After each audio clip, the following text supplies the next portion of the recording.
अस्सलाम वालेकुम वीवर्स, कैसे हैं आप सब। हमेशा की तरह इस बार भी हम आपके साथ मज़ेदार सी रेसिपी लेकर आए हैं। स्टू की रेसिपी जो हम बनाएंगे, बीफ स्टू रेसिपी। हमेशा की तरह ये रेसिपी भी आपको बहुत अच्छी लगेगी। चलते हैं रेसिपी की तरफ। सबसे पहले हमने आधा किलो जो गोश्त है उसको धो लिया है और धोने के बाद एक कुकर ले लिया है। कुकर में हमने इसको डाल दिया है।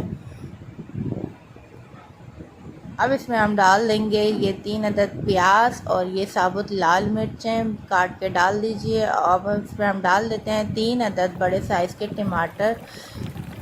टमाटर डालने के बाद हम इसमें डाल दिए 5 से 6 अदद हरी मिर्चें, हाफ़ टी स्पून कुटी हुई मिर्चें, चिली फ्लेक्स।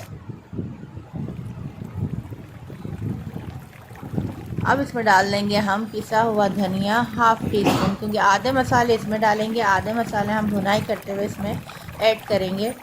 अब डाल देते हैं हाफ़ टी स्पून पिसी हुई हल्दी, जो कलर बहुत ज़बरदस्त देती है। नमक अपने टेस्ट के हिसाब से डालेगा। अभी मैंने इसमें हाफ़ टी स्पून डाला है और बाद में जब मैं इसको फ्राई करूँगी तो उसमें भी मैं चेक कर लूँगी कि मुझे कम पड़ेगा तो मैं उसमें और डाल लूँगी। अब मैंने इसको कुकर को अच्छे से बंद कर दिया है 20 मिनट के लिए।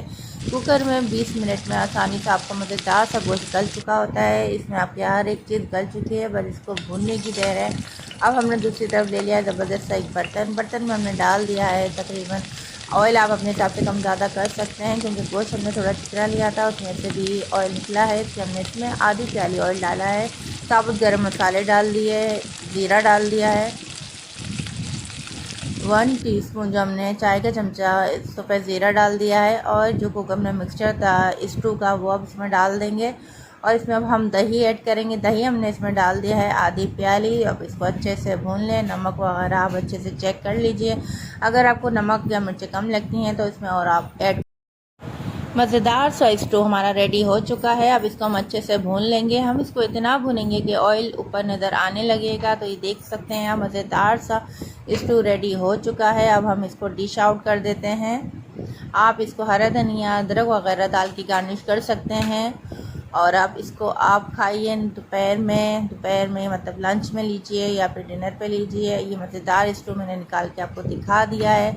रेसिपी अच्छी लगे तो लाइक शेयर सब्सक्राइब करना नहीं भूलिएगा। हमें अपनी दुआओं में याद रखिएगा। मिलते हैं अगली रेसिपी में। जब तक के लिए अल्लाह हाफ़िज़, फ़ी अमान अल्लाह।